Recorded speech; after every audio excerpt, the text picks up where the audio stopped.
Hello guys, welcome to this channel. This video will show you how to see your archive chats on Telegram. So here I open my Telegram, and then how to open the archive chats. You just go to this burger icon or triple line icon, and then you can click this settings.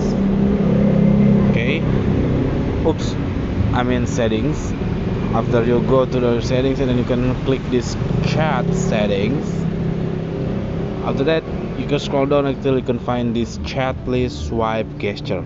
You make sure you already check this archive. So when you do swipe gesture, it will be shown the archive chat.